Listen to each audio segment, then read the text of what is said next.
ஆடி sale தள்ளுபடி up to 50%. Chennai Silks and Aha Oho Adi Sale. GT Holidays, South India's #1 travel brand. You know you are special when you're with GT Holidays. பழைய நகையை கொடுத்து white 11 மந்த்ஸ்ல அதே எடைக்கு புது நகையை எடுத்துக்கோங்க. எக்ஸ்ட்ராவா ₹1 தர வேண்டாம். Magic old gold exchange. நீதிபதி மீது விமர்சனம் வைக்கலாமா அப்படின்னு வைக்கக்கூடாது. அந்த ஒரு சூழல் எப்படி உருவானுச்சு?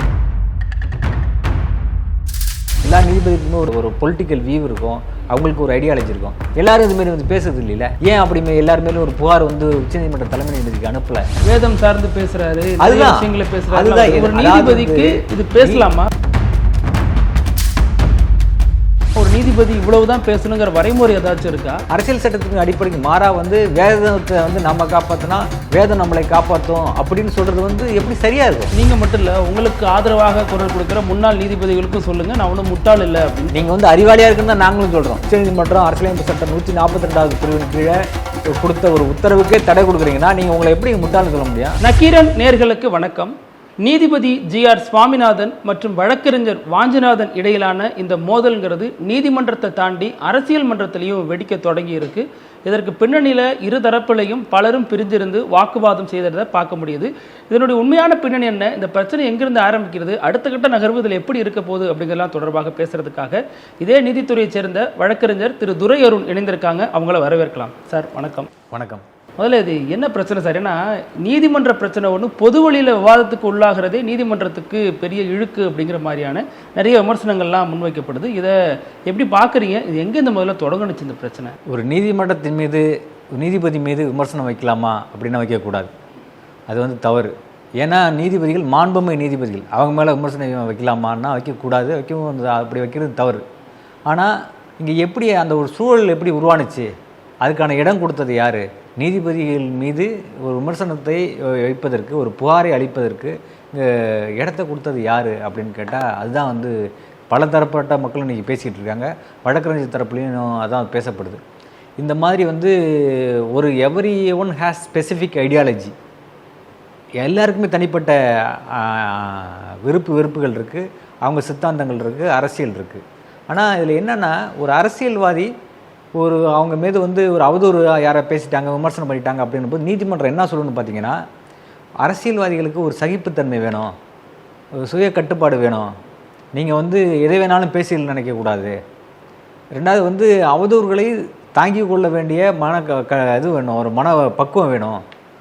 நீங்கள் வந்து ஒரு போல்டு ஸ்கின்னாக இருக்கணும், சாஃப்ட் ஸ்கின்னாக இருக்கக்கூடாது அப்படின்லாம் சொல்லக்கூடிய இந்த நீதிமன்றம் தாங்க எப்படி நடந்துக்கணும் அப்படின்னு ஒன்று இருக்குல்ல, ஒரு செல்ஃப் ரெஸ்ட்ரெயின்ட் கோர்ட்டுக்கும் வேணும்ல, நீதிமன்றத்துக்கு வேணும்ல. அப்படி தான் இன்றைக்கி நிறைய பேர் பேசிகிட்டு இருக்காங்க. இல்லை, இதில் வாஞ்சிநாதன் தான் நீதிபதி மீது சாதி மதம் ரீதியான பாகுபாடு காட்டி தீர்ப்பு கொடுக்குறாரு அப்படின்ற மாதிரியான புகார்களை கொடுத்ததாக தான் அந்த பிரச்சனை. அதாவது இந்த புகார் வந்து யார் அனுப்புனாங்க, யாருக்கு அனுப்புனாங்க அப்படின்றது, புகார் கொடுக்கலாமா, புகார் கொடுக்கறதுக்கான ஸ்பேஸை கொடுத்ததே, அதுக்கான வழியை உருவாக்குனதே முதல்ல வந்து ஏற்புடையதில்லை. நீதித்துறை மீது வந்து யாருமே விமர்சிக்கக்கூடாது, நீதித்துறை மாண்பு காக்கணும் அப்படின்றதுல நம்ம வந்து எப்போதும் தெளிவாக இருப்போம்.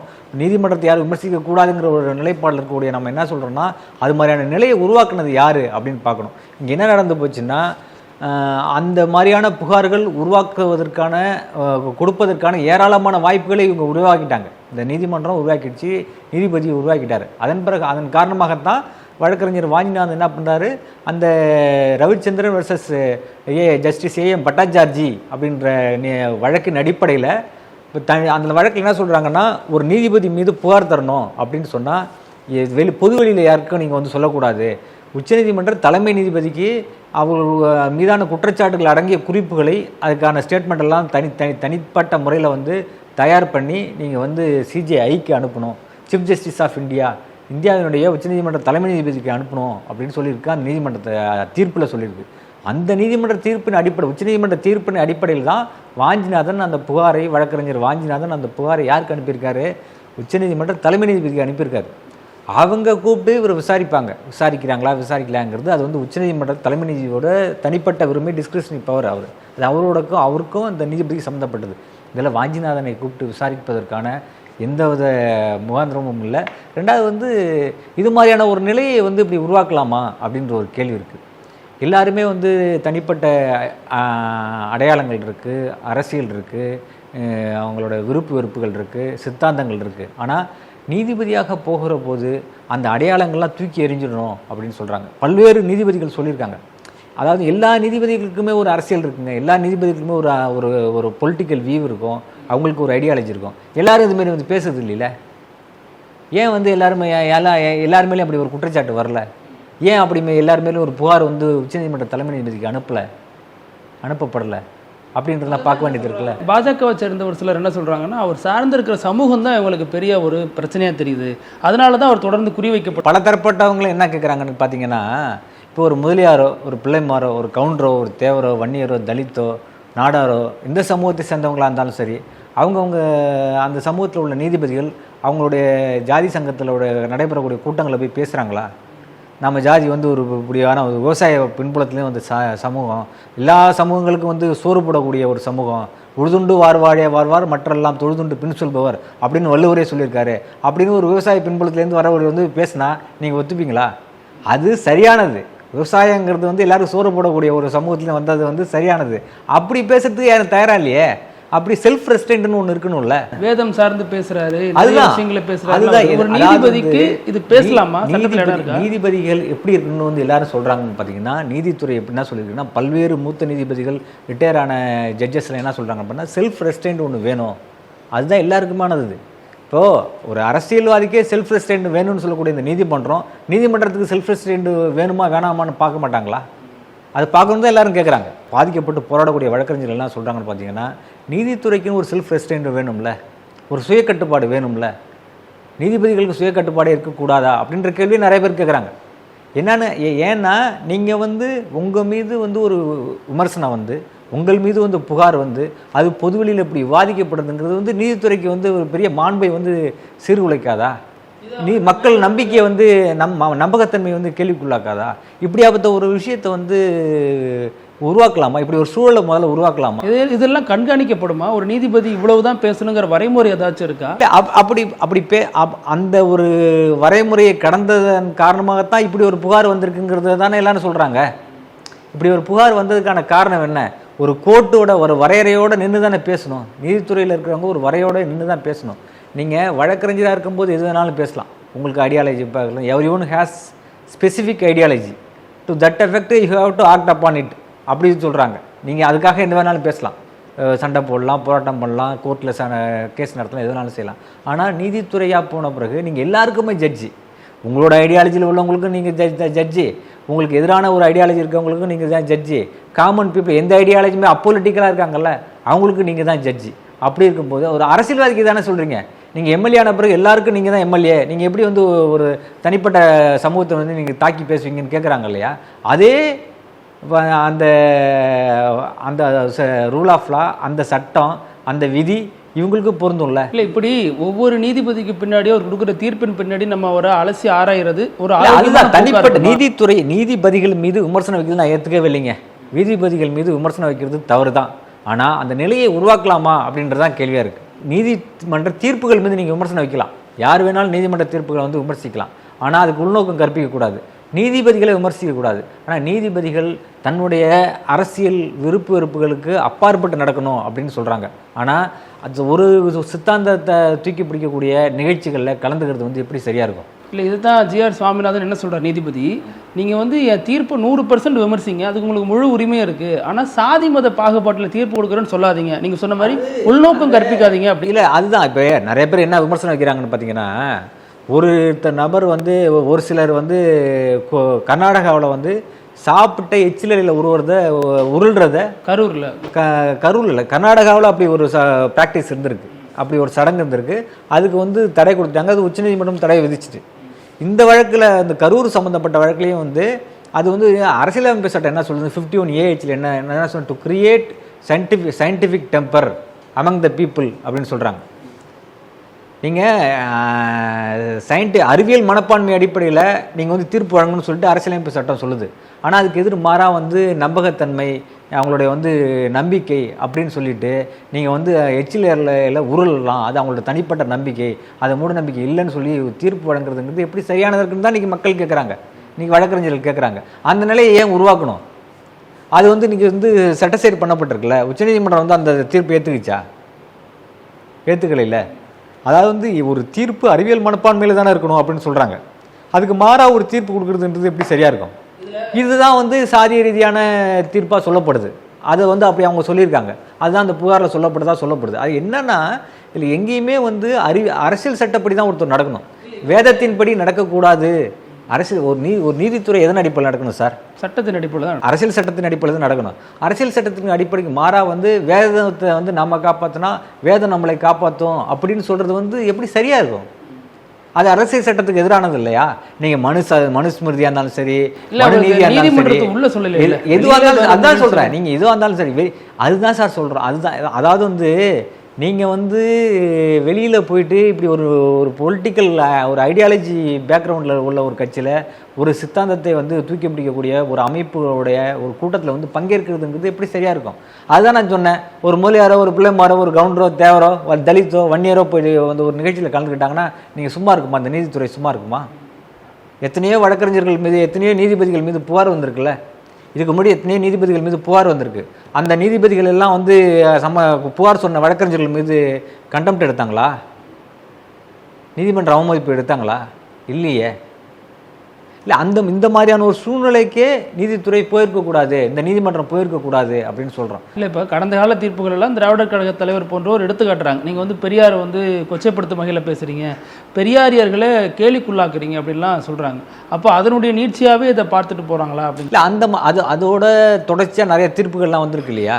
அப்போ வந்து அவங்க ஒரு பிஜேபிக்காரர் ஒருத்தர் மேலே ஒரு கேஸ் போட்டாங்க. அவருடைய எஃப்ஐஆர் வந்து முதல் நாள் போட்டாங்க, அடுத்த நாள் கோஸ் பண்ணப்பட்டதுலாம் சொல்கிறாங்க. அதுக்கு இது மாதிரி தொடர்ச்சியாக ஒருதலை பட்சமான தீர்ப்புகள்லாம் வந்துடுச்சு அப்படின்னு சொல்லப்படுது இல்லையா? அந்த குற்றச்சாட்டுகளை எல்லாம் உருவாக்காமல் அந்த மாதிரியான வாய்ப்புகளை கொடுக்காம இருந்திருக்கலாமே. ஏன் நீங்கள் வந்து அப்படி ஒரு வாய்ப்புகளை கொடுத்தீங்க? இன்றைக்கி அதே நீதிமன்றத்தில் பலதரப்பட்ட தனிப்பட்ட வழக்குகளில் வந்து நிறையா ஏராளமான தீர்ப்புகளை வழங்கியிருக்காரு. நிறையா வழக்கறிஞர்கள் வந்து நன்மை அடைஞ்சிருக்காங்க, நிறையா வந்து பொதுமக்கள் நன்மை அடைஞ்சிருக்காங்கன்னு இதே நீதிபதி தீர்ப்பு கொடுத்தா சொல்கிறாங்க. அதே நீதிபதி இது மாதிரி வந்து ஒருதலை பட்சமான தீர்ப்புகளை வந்து கொடுக்காமல் இருந்திருக்கலாம்ல. நீங்கள் தான் உங்கள் உள்ள கிடைக்க உங்கள் சட்டம் மட்டும் நீங்கள் வழக்கறிஞரில் இருக்கும்போது எது வேணாலும் பேசலாம் சார். நீங்கள் நீதிபதி ஆன பிறகு உங்களுடைய ஐடியாலஜி உங்கள் சட்டையை மட்டும் கட்டி வைக்கக்கூடாது. உங்கள் உள்ள கிடைக்கையும் நீங்கள் வந்து தூக்கி போட்டுடணும். நீங்கள் வந்து எல்லாருக்குமே நீதிபதி. ஒரு வந்து சீஃப் மினிஸ்டர்னா எல்லாருக்கும் தான் சிஎம்ஏ. இப்போ ஜெயலலிதா ஹாஸ்பிட்டலில் இருந்தப்போ என்ன சொன்னாங்க? அவங்க எனக்கும் தான் அவங்க முதலமைச்சர்னு சொல்லி எல்லாரும் போய் பார்க்கறதுக்கு போனாங்களே, எதிர்கட்சிக்காரங்களாம் போய் பார்க்க போனாங்க இல்லையா? அதே மாதிரி எல்லா தரப்பினருக்கும் நீங்கள் நீதிபதியாக இருக்கும்போது ஒருதலை பட்சமாக நீங்கள் எப்படி கொடுக்க முடியும்? அதுதான் உங்களுக்கு செல்ஃப் ரெஸ்ட்ரெயின்ட் வேணும் அப்படின்னு சொல்லுதாங்க. அப்படி சொல்கிறாங்க எல்லாருமே. உச்சநீதிமன்றம் தான் சொல்லுது, உச்சநீதிமன்ற தீர்ப்புகளை தான் சொல்லுது, நீதிபதிகளுக்கு செல்ஃப் ரெஸ்ட்ரெயின்ட் வேணும். நீங்கள் செல்ஃப் ரெஸ்ட்ரெயின்ட் இல்லாமல் இருக்கக்கூடாது. இல்லை, நீதிபதி ஜிஆர்எஸ் என்ன சொல்கிறாருன்னா, வாஞ்சநாதன் எனக்கு நல்லா தெரியும், 4 வருடமாக எனக்கு எதிராகவே பல இடங்களில் பேசிட்டு வரீங்க, நான் அப்போ ஆக்ஷன் எடுக்காமல் இப்போயும் எடுக்க போகிறேன் அப்படிங்கிற மாதிரிலாம் சொல்கிறாரு இல்லையா? இல்லை என்னென்னா, இல்லை அப்படின்னா எதுக்கு கண்டெம்ட்? அவர் மேலே புகார் வந்து தனிப்பட்ட நீதிபதி மேலே புகார் சொல்லிட்டாங்க. அதை வந்து சிஜிஐக்கு போயிடுச்சு. சிஜிஐ தானே விசாரிக்கணும். உங்கள் வழக்கை நீங்களே எப்படி விசாரிப்பீங்க? என்ன எம்எல்ஏ என்ன பிரச்சனை சொல்லுங்க, நீங்கள் என்ன கோழையா அப்படின்னு கேட்குறது. புகார் அதுக்கான விளக்கத்தை வந்து சிஜிஐ கிட்ட தானே கொடுக்கணும். அவர் ரவிச்சந்திரன் அவர் சிஜிஐக்கு அனுப்பியிருக்காரு. அப்போ அந்த கடிதம் எப்படி லீக் ஆகுங்கிறது இன்னொரு அதுதான். அதை பற்றி தான் அவர் சைபர் கிரைமில் கம்ப்ளைண்ட் கொடுத்துருக்காரு இல்லையா? அதில் சைபர் கிரைம் விசாரிக்கும். என்னென்னா, ரவிச்சந்திரன் விசஸ் ஜஸ்டிஸ் ஏஎம் பட்டாச்சார்ஜின்ற வழக்கின் அடிப்படையில் அதில் வந்து தீர்ப்பின் அடிப்படையில் தனிப்பட்ட புகார்களை நீங்கள் நேரடியாக சிஜிஐக்கு, சீஃப் ஜஸ்டிஸ் ஆஃப் இந்தியாவுக்கு, தலைமை நீதிபதிக்கு தான் அனுப்பணும்னு சொல்லியிருக்காங்க. உச்சநீதிமன்ற தலைமை நீதிபதிக்கு அனுப்பியிருக்காங்க. அது விசாரிக்கப்படும். அது வந்து விசாரிக்க வந்து அது வந்து தலைமை நீதிபதியோடக்கும் இந்த சம்மந்தப்பட்ட நீதிபதிக்கு இடையிலான ஒரு ப்ரொசீடிங்ஸ் அவங்க தான் அது சரி பண்ணிக்கணும். அதுக்காக வந்து நீங்கள் யார் புகார் கொடுத்தானோ அவனையும் வந்து நீங்கள் வந்து விசாரிக்கிறது வந்து அவரே விசாரிக்கிறதுங்கிறது எப்படி சரியாக இருக்கும்? இல்லை, இப்போ ஏற்கனவே நடந்த ஒரு விசாரணையில் நீங்கள் என்ன கோழையா அப்படின்னு வாஞ்சநாதனை பார்த்து கேட்டதாக சொல்லப்படுது. இப்போ இன்னைக்கு நடந்த விசாரணை அதெல்லாம் தவிர்த்துக்கலாம். அதெல்லாம் இப்போ இன்னைக்கு நடந்த விசாரணையில் ஒரு யூடியூப் இதை போட்டு காட்டுறாரு, இது வந்து படிங்கன்னு சொல்கிறாரு. அவர் படிக்க வாஞ்சநாதன் மறுக்கிறாரு.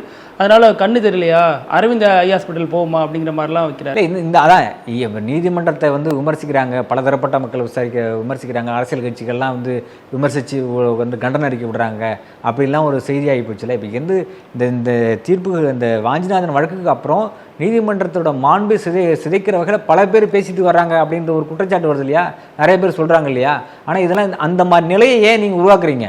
இது மாதிரிலாம் பேசுறதுக்காக என்ன ஆகும்? இந்த நீதிபதியை பற்றி மற்றவங்களாம் விமர்சிப்பாங்க இல்லையா?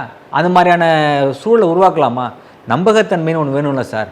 அவர் ஒரு இப்போ நீங்கள் ஒரு அரசியல் அடையாளத்தோடு நீங்கள் பேசுனீங்கன்னா அதுக்கு எதிரான அரசியல் அடையாளத்தில் உள்ளவங்க அதுக்கு எதிரான போராட்டங்களை முன்னெடுப்பாங்களா எடுக்க மாட்டாங்களா? அந்த ஒரு சூழ்நிலையை ஏன் உருவாக்கணும்? நீதித்துறை இது மாதிரியான தன்னுடைய தனிப்பட்ட விருப்புகளுக்கு அப்பாற்பட்டு தான் நீதிமன்றங்கள் நடக்கணும். அதுக்கு மாறாக தன்னுடைய அடையாளங்களை தூக்கி பிடிக்கக்கூடிய மத சாதி சங்கங்கள் ஜாதி சங்கங்களுடைய நிகழ்ச்சிகளில் கலந்துக்கிறது என்பதுங்கிறதே நீதித்துறை மாண்பை சிதைக்குது அப்படின்னு பலதரப்பட்ட மக்கள் பேசுகிறாங்க. மக்கள் பேசிக்க ஆரம்பிச்சிட்டாங்க. அதை தவிர்த்துக்கணும். இது எந்த விதத்துலையுமே நியாயம் இல்லை. அப்படி இன்னைக்கு நடந்த வழக்கில் என்ன சொல்கிறாருன்னா, நீங்கள் மட்டும் இல்லை, உங்களுக்கு ஆதரவாக குரல் கொடுக்குற முன்னாள் நீதிபதிகளுக்கும் சொல்லுங்கள், நான் ஒன்றும் முட்டாள் இல்லை அப்படின்னு சொல்கிறாங்க. அது யாருமே அப்படி சொல்லவே இல்லையே. நீங்கள் அறிவாளியாக இருக்குன்னு தான் நாங்களும் சொல்கிறோம். நீங்கள் அறிவாளியாக இருக்கு. ஏங்க, ஒரு அரசு சட்டம் ஏற்றுது, அந்த அரசு சட்டமேற்றக்கூடிய சட்டத்துக்கே தடை கொடுக்கக்கூடிய ஆற்றல் மிக்க இருக்கிற நீங்கள உங்களை போய் யாராவது முட்டாள்னு சொல்லுவாங்களா? நீங்கள் எவ்வளோ பெரிய அறிவாளியாக இருக்கணும். உச்சநீதிமன்றத்தில் வழக்கு நிலுவையில் இருக்குது. இந்த apprise the matter before the lower கோர்ட்டுன்னு சொல்கிறாங்க கவர்னர் வழக்கில். அப்படி இருந்தாலும் பரவாயில்ல அப்படின்னு சொல்லிட்டு கவுண்டருக்கு டைம் கேட்குறாங்க. டைம் கேட்டாலும் டைம் தராமல் நீங்கள் ஒரு ஆக்டுக்கு ஸ்டே கொடுக்குற உங்களை போய் யாராவது முட்டாள்னு சொல்லுவாங்களா? நீங்கள் எவ்வளோ பெரிய ஆற்றல் மிக்க ஒரு நபராக இருந்திருந்தால் விடுமுறை காலத்தில் திருநெல்வேலியிலேருந்து ஒருத்தர் உங்களுக்கு குறிப்பு எந்த வித திட்டமிடலும் இல்லாமல் உங்கள்கிட்ட ஒரு வழக்கு தாக்கல் பண்ணி உச்சநீதிமன்றம் அரசியலமைப்பு சட்டம் 142வது பிரிவின் கீழே கொடுத்த ஒரு உத்தரவுக்கே தடை கொடுக்குறீங்கன்னா நீங்கள் உங்களை எப்படி முட்டாள்னு சொல்ல முடியும்? இவங்க எவ்வளோ பெரிய அறிவாளியாக இருக்கக்கூடிய அந்த நீதிபதியை போய் முட்டாள்னு சொல்ல முடியுமா?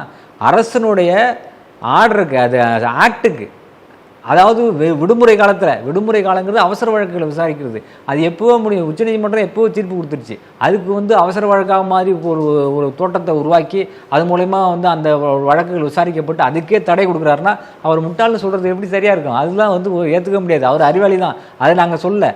அந்த அறிவாளி தனத்தோடு இருக்கக்கூடிய ஒரு நீதிபதி சமய சாதி சார்ந்த நிகழ்ச்சிகளில் கலந்துக்கிறது எப்படி சரியாக இருக்கும்?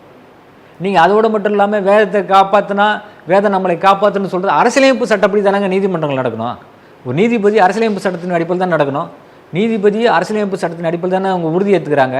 அதுக்கு மாறாக நீங்கள் வேதத்தை தூக்கி பிடிக்கிறது எப்படி சரியாக இருக்கும்? இப்படியா ஒரு சூழ்நிலையை உருவாக்கணும்.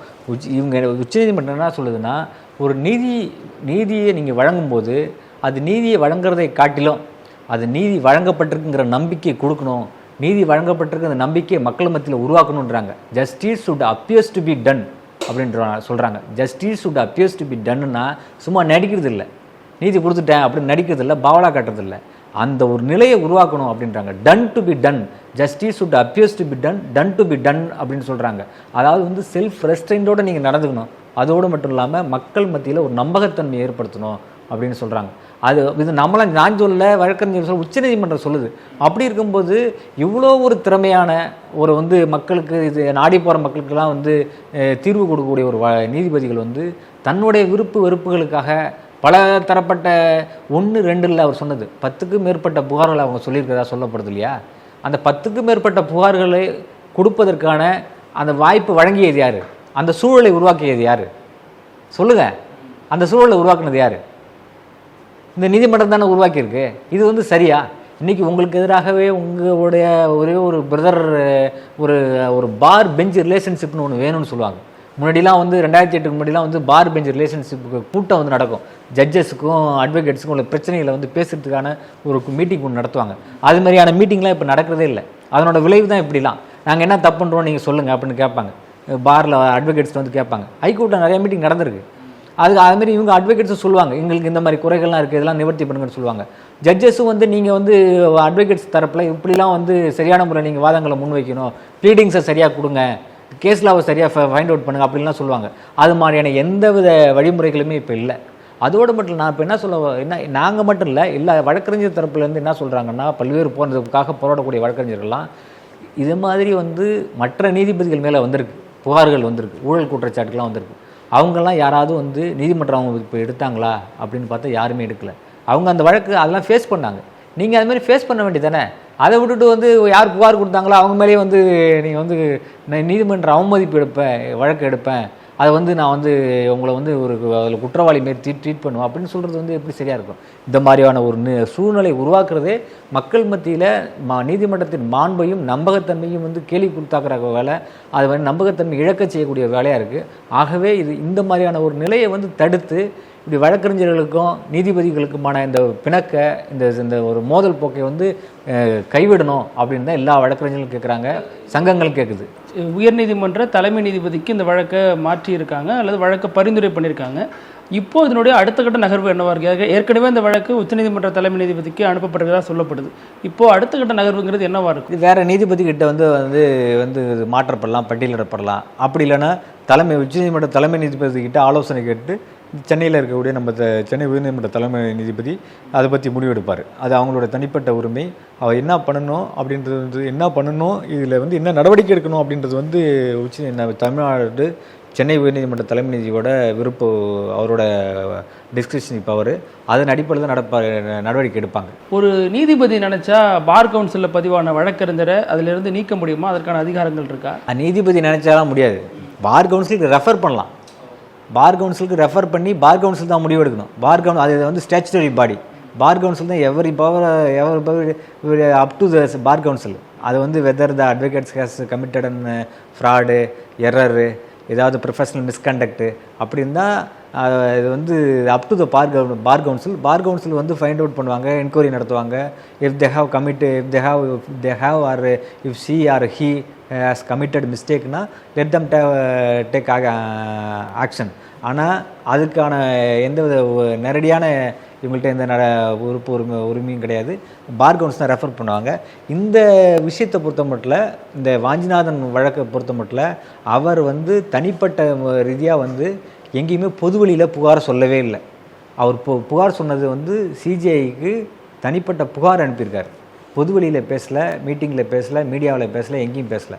ஆனால் தனிப்பட்ட முறையில் அளித்த ஒரு புகாருக்கு இந்த அளவுக்கு வந்து ஒரு நீதிமன்றம் இறங்கி வந்து நீதிமன்ற அவமதிப்பு வழக்கு எடுக்கிறதுங்கிறது வந்து ஏற்புடையதாக இருக்கிறது. அதுதான் இன்றைக்கி வந்து பேசு பொருளாக மாறி இருக்கு. நீதிபதி ஜிஆர் சுவாமிநாதன் விசஸ் வழக்கறிஞர் வாஞ்சிநாதன்கிற இந்த பிரச்சனை நீதிபதி விசஸ் வக்கீல்ங்கிற மோதலுக்கு வழிவகுத்துடுமோ அப்படின்னு அது ஆல்ரெடி வகுத்துருச்சு. நீங்கள் தமிழ்நாடு முழுக்க போராட்டங்கள் நடந்திருக்குயா? தமிழ்நாடு முழுக்க போராட்டங்கள் நடந்துச்சுன்னா ஒரு வழக்கறிஞர் பழி வாங்குறாங்க அப்படி அந்த அடிப்படையில் தானே நீங்கள் வந்து எல்லாம் போராட்டம் பண்ணிருக்கா சொல்லப்படுது. அதுலேயே எல்லா வழக்கறிஞரும் அவர் சைடில் நிற்கலையே. ஒரு சில வழக்கறிஞர் இப்படியும் அது எல்லாரும் இருக்க தானே செய்வாங்க. எல்லா தரப்புலையும் வந்து எல்லா நேரங்கள்லேயும் வந்து எல்லா காலங்கள்லேயும் வந்து ரெண்டு தரப்பு தான் இருக்கும். ஒரு தரப்பு ஆதரவு எதிர்ப்புன்னு இருக்க தான் செய்யும். எல்லா தரப்பு மக்களும் எல்லாரும் போராட இந்திய சுதந்திர போராட்டத்துக்காக என்ன 30 கோடி பேர் தான் 30 கோடி பேருமா போராடினாங்க. அதை வந்து 30,000 பேர் 10,000 பேர் 5,000 பேர் தானே போராடினாங்க. எத்தனை பேர் சிறைக்கு போனாங்க, எத்தனை பேர் வழக்கை சந்திச்சாங்க, எத்தனை பேர் உயிரை விட்டான்? ஒருத்தர் 2 பேர் தானே உயிரை விட்டாங்க. ஒருத்தர் 2 பேர் தான் போராட்டம் பண்ணாங்க. பல தரப்பட்ட மக்கள் காலப்போக்கில் உயிரிட்டு இருந்தாலும் அந்த நேரத்தில் போராடுறவங்க ஒரு சில பேர் தான் இருப்பாங்க. ஆனால் போராடுறது ஒரு சில பேராக இருந்தாலும் அவங்களோட வாய்ஸ்ன்றது ஒட்டுமொத்த வழக்கறிஞரோட வாய்ஸாக வந்து பிரதிபலிக்குது. அதை தான் பார்க்கணும். இது மாதிரியான ஒரு சூழ்நிலையை நீதிமன்றம் வந்து இதுக்கு பிறகு வந்து ப்ரொலாங் பண்ணக்கூடாது. இதை வந்து நிறுத்தணும். இந்த பிணக்க அந்த மோதல் போக்கை வந்து நிறுத்துறதுக்கு என்னென்னா சமய சார்போட, ஜாதி சார்போட, அரசியல் சார்போட இயங்குறதுங்கிறது வந்து நீதித்துறைக்கு நல்லதில்லை. அது வந்து எல்லா நீதிபதிகளுக்கும் அரசியல் பின்புலம் இருக்கலாம். எல்லா நீதிபதிகளுக்கும் அவங்க வழக்கறிஞராக தான் வந்திருக்காங்க. ஆனால் நீதிபதிகள் ஆன பிறகு எந்தவித அரசியல், மத, ஜாதி வேறுபாடுகளுக்கு அப்பாற்பட்டு வெறும் நீதிபதியாக மட்டுமே இருக்கிறாங்க. ஆனால் சில பேர் இப்படி இருக்கிறதுனால இவ்வளோ பிரச்சனைகள் ஏற்பட்டிருக்கு. இந்த பிரச்சனைகள் ஏற்படாத வண்ணம் ஒரு சுய கட்டுப்பாட்டோட அரசியல்வாதிகளுக்கு வந்து பாடம் எடுக்கக்கூடிய நீதிமன்றம், நீதிபதிகளுக்கு நீதிமன்றத்துக்குன்னு ஒரு சுய கட்டுப்பாடு வேணுமா இல்லையா? நீதிபதிகளுக்குன்னு ஒரு சுய கட்டுப்பாடு வேணுமா இல்லையா? அந்த சுய கட்டுப்பாட்டோடு நடந்துக்கணும்னு தான் எல்லா வழக்கறிஞர் சங்கங்களும் கேட்குது. இந்த நீதிமன்ற மோதல் வந்து சீக்கிரம் முடிவுக்கு கொண்டு வரணும் அப்படின்னு ஒரு கோரிக்கை வச்சிருக்கீங்க. பார்ப்போம் சார். உங்கள் நேரத்துக்கு கருத்துக்கு ரொம்ப நன்றி. நன்றி. நக்கீரன் டிவிக்கு சப்ஸ்கிரைப் செய்யுங்கள். உங்கள் ஆதரவே எங்கள் பலம். ஆசிரியர்களுக்கு நண்பனாகவும் மாணவர்களுக்கு ஆசானாகவும் திகழும் தேர்வு வழிகாட்டி. ஒவ்வொரு பாடத்திற்கும் அனுபவமிக்க ஆசிரியர்களின் துல்லியமான தெளிவான விடைகள். CNC இருக்கு, தேர்வு பயம் எதற்கு? இது தீரன் பப்ளிஷிங் ஹவுஸ் விற்பனை வெளியீடு.